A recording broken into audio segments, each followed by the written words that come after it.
오늘 본문에 나타난 말씀은 4장과 연결해서 말씀을 보셔야 됩니다.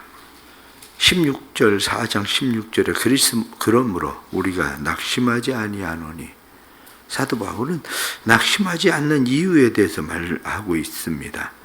사방으로 우겨싸임을 당하고 답답한 일을 당하고 박해를 받고 거꾸로 뛰름을 당해도 낙심하지 않는 이유가 무엇인가 하는 것에 대해서 사도 바울은 지금 말하고 있는 겁니다. 그것을 결론적으로 말씀을 드리면, 사도 바울은 낙심하지 않는 이유에 대해서 17절 말씀을 보면, 그런즉 누구든지 그리스도 안에 있으면 새로운 피조물이라, 이전 것은 지나갔으니 보라 새 것이 되었도다, 이렇게 말하므로 사도 바울은 자기 자신이 과거의 옛사람이 아니라 새로운 사람이 되었기 때문에 낙심하지 않는다, 이렇게 말하고 있는 거죠. 우리는 고린도후서 5장 17절의 말씀을 대단히 좋아합니다.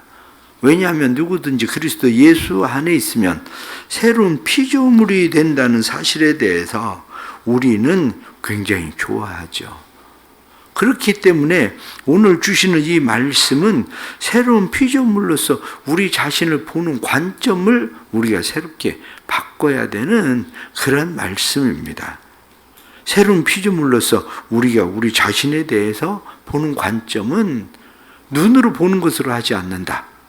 우리가 눈으로 보는 것은 어떤 사람입니까? 과거의 사람이에요. 옛사람이에요. 사도 바울은 과거의 사람, 옛사람이 있었습니다.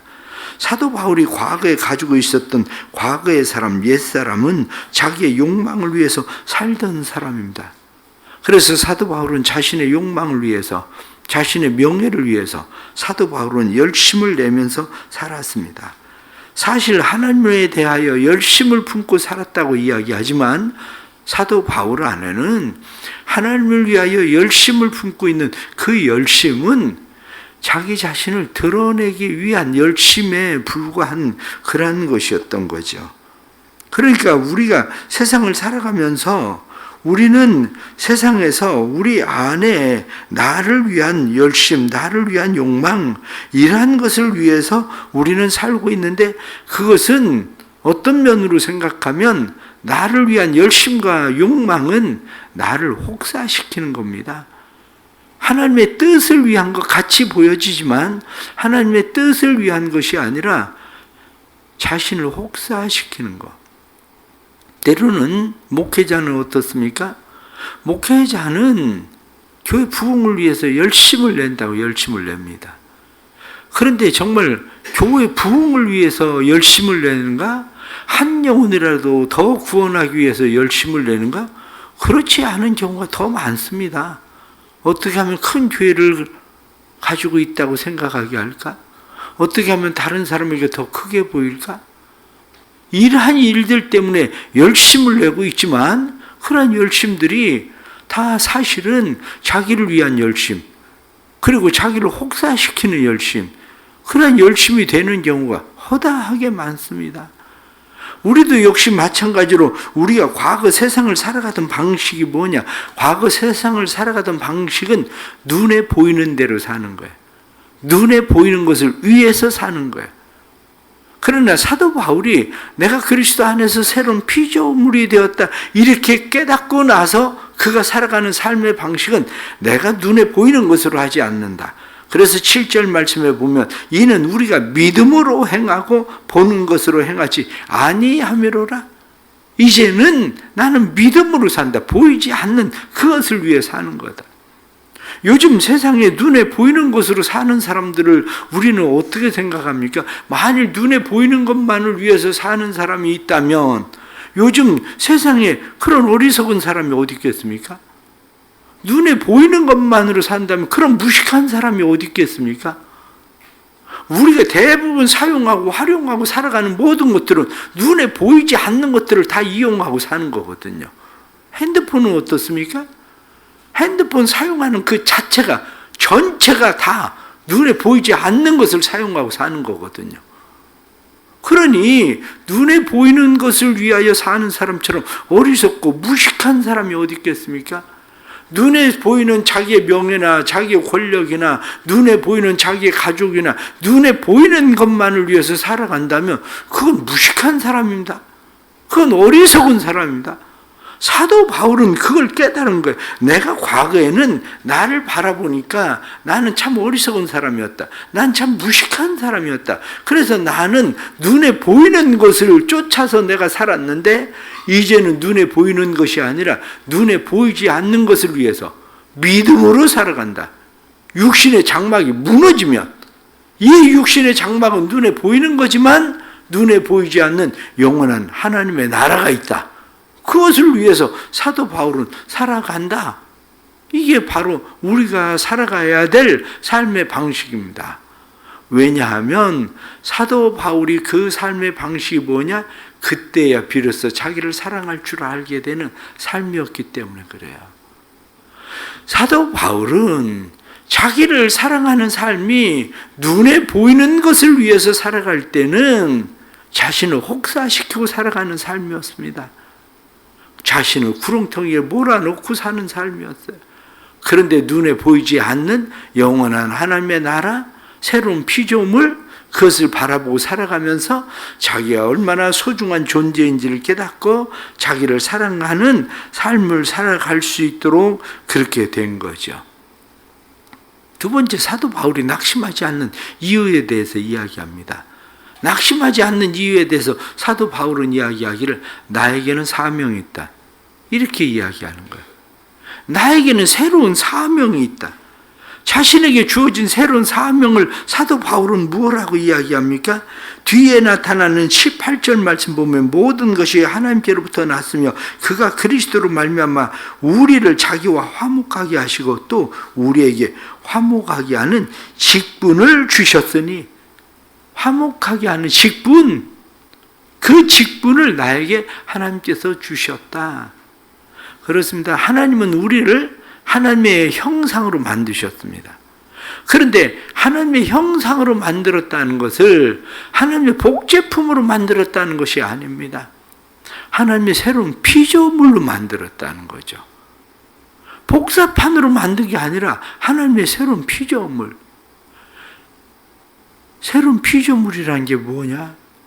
새로운 피조물이라고 생각할 때에 모든 것이 서로 다름을 인정하는 거예요. 하나님께서 만드신 피조물마다 서로 각각 다릅니다.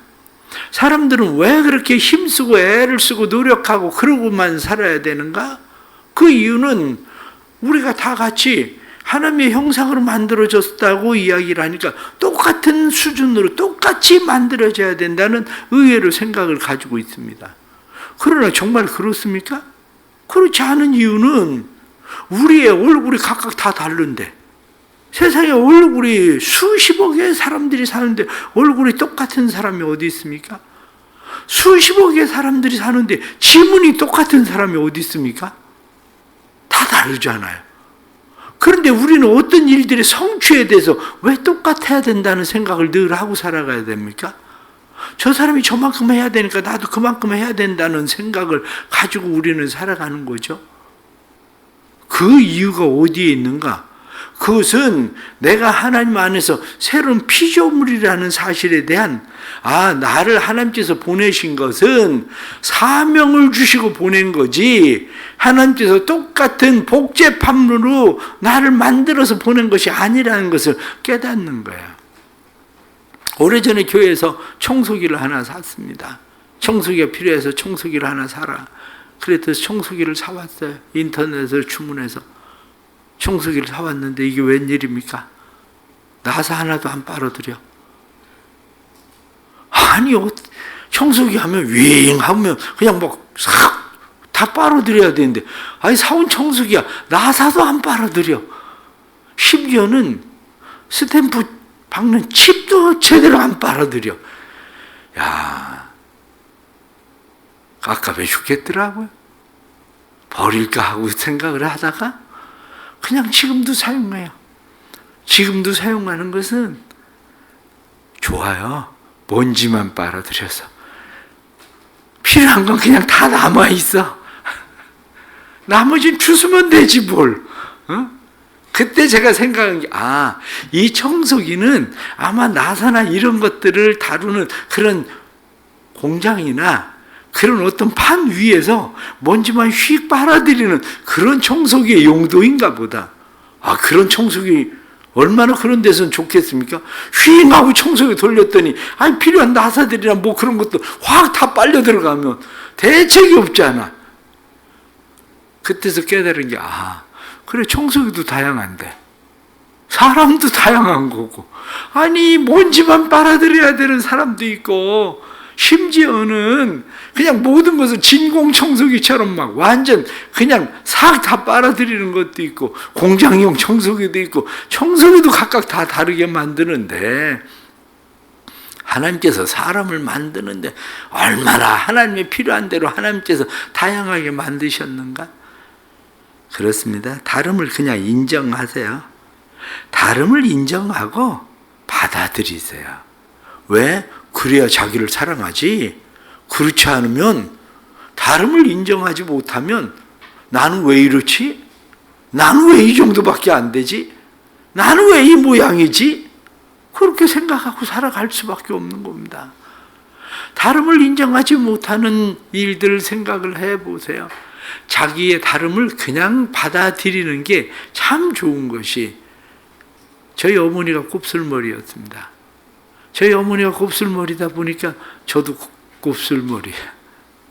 제 여동생도 곱슬머리예요. 저희 어머니는 파마를 할 일이 없었어요, 평생. 왜냐, 파마 안 해도 그냥 곱슬머리니까.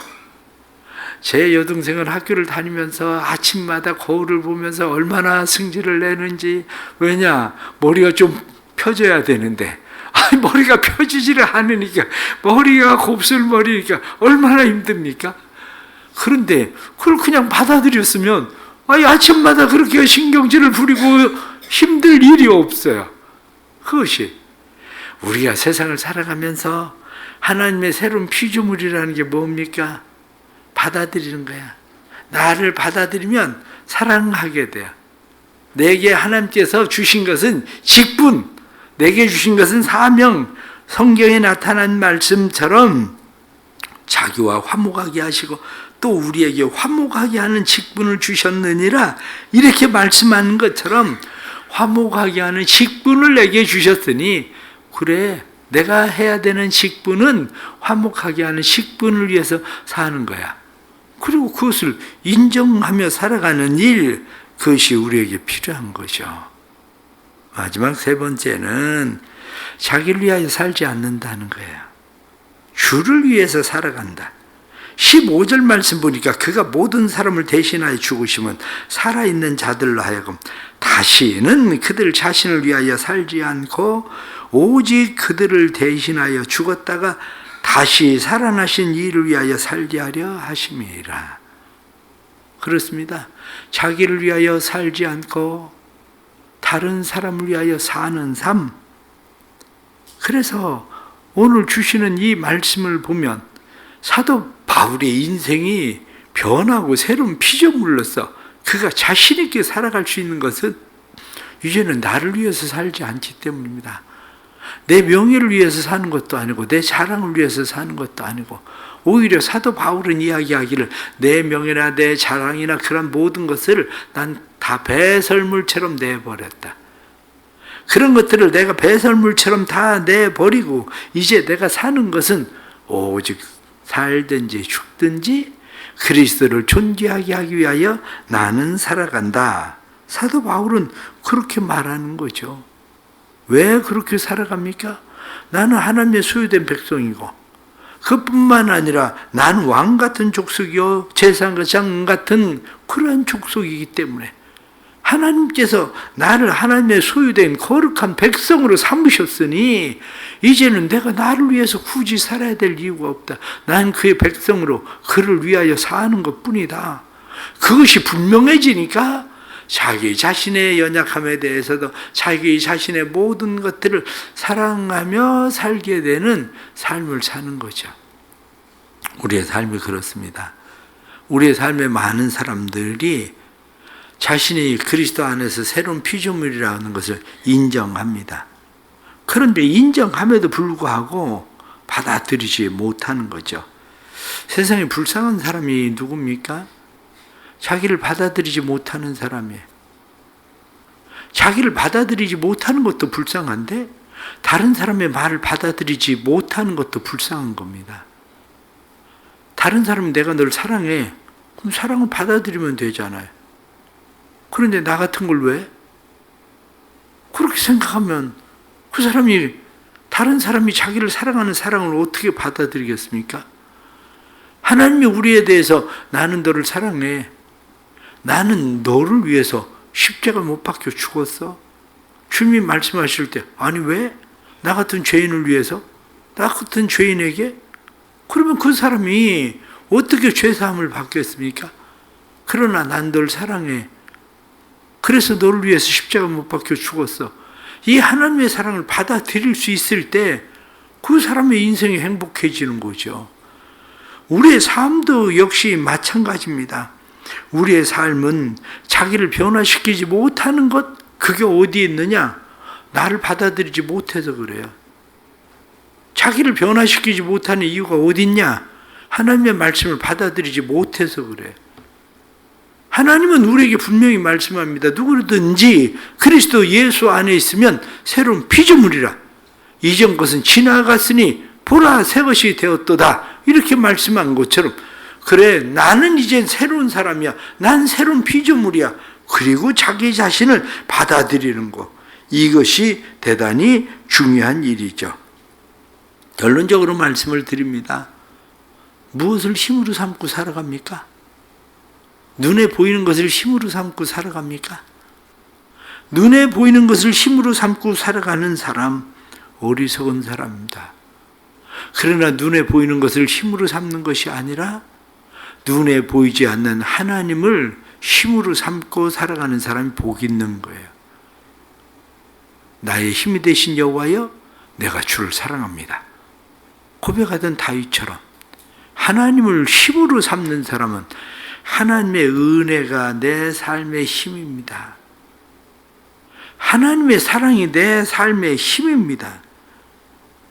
내가 세상의 욕망, 세상의 자랑, 그것을 힘으로 삼고 살아가는 것이 아니라 내가 세상의 무엇에 성취가 힘이 아니라 하나님의 힘인 것을 믿고 하나님의 은혜와 사랑을 받아들이고 살 수 있기를 바랍니다. 무엇을 위해서 힘씁니까? 보이는 것을 위해서 힘쓰는 삶이 아닙니다. 보이는 것을 위해서 힘쓰며 살아가면 어리석은 겁니다. 보이는 것을 위해서 힘쓰고 살아가는 것이 아니라 하나님께서 우리에게 주신 사명을 위해서 힘쓰고 살아가야 돼요. 가족을 위해서 열심히 돌보기 위해서 직장 생활을 하는 것이 왜 나쁘겠습니까? 나쁘지 않습니다. 건강을 위해서 열심히 내가 건강 관리를 하는 게 왜 나쁘겠습니까? 나쁘지 않습니다. 그러나 거기에 사명이 빠질 때 나쁜 거예요. 가족도 하나님께서 내게 주신 사명이고 건강도 하나님께서 내게 주신 사명을 위한 건강이고 모든 것이 하나님께서 주시는 은혜의 사명, 그것을 이루기 위한 것이라는 그 안에 사명이 있다는 것을 깨달을 때야 비로소 우리의 삶이 복 있는 삶이 되는 거죠. 오늘도 우리의 삶에 하나님께서 이 은혜 주시기를 바랍니다. 그래서 우리의 살아가는 모든 일들이 우리는 낙심하지 않는다. 낙심하지 않으려면 자신을 사랑해야 됩니다. 하나님이 우리를 사랑하신다는 사실을 믿고 예수님이 우리를 사랑하셔서 자신을 십자가 내어주셨다는 것을 믿고 우리가 하나님을 사랑하는 믿음으로 하나님 앞에 살아갈 수 있게 되는 은혜가 오늘 하루도 우리의 삶 가운데 일어나기를 간절히 바랍니다. 기도하겠습니다. 우리를 사랑하시는 하나님 감사합니다. 우리를 하나님의 형상으로 만드셨지만 복제품으로 만드신 것이 아니라 하나님의 피조물로 우리를 만들어 주시되 각각 다른 모양으로 우리를 다른 사람들로 만들어 주셔서 감사합니다. 하나님 아버지, 우리를 사랑하셔서 그 아들 예수 그리스도를 보내주시고 예수님이 우리를 사랑하셔서 십자가에 못 박혀 죽으시니 감사합니다. 그 사랑 힘입고 살게 해 주옵소서. 그 사랑 힘입고 살아가게 하시되 그 사랑 때문에 하나님이 나를 사랑하시니 예수님이 나를 사랑하셔서 십자가 못 박혀 죽으셨으니 나도 나를 사랑하게 해 주옵소서. 눈에 보이는 것으로 살지 않게 해 주옵소서. 믿음으로 살게 해 주옵소서. 그래서 세상을 살아감이 땅의 것들만 위하여 살아가는 것이 아니라 영원한 하나님의 나라를 위하여 살게 하시는 하나님의 은혜가 나타날 수 있도록 성령 하나님 우리를 도와주옵소서. 우리의 연약함과 부족함을 아십니다. 그러나 우리의 연약함과 부족함 속에도 하나님의 주시는 은혜의 사명이 있음을 믿습니다. 그 은혜 사명을 이루는 하나님의 은혜의 사람이 되게 하여 주옵소서. 왕 같은 족속 제사장 같은 나라로 하나님께서 우리를 삼으셨으니 우리가 세상 가운데서 그리스도의 사람들로 살아갈 수 있도록 도와주옵소서. 오늘도 우리 때문에 하나님께서 우리 주변에 있는 모든 사람들 화목을 누리게 해 주옵소서. 나 자신과 화목할 뿐만 아니라 이웃과 화목하고 하나님과 화목하라 말씀하신 대로 하나님과 화목한 하루 되도록 축복해 주옵소서. 예수님의 이름 받들어 기도드리옵나이다. 아멘.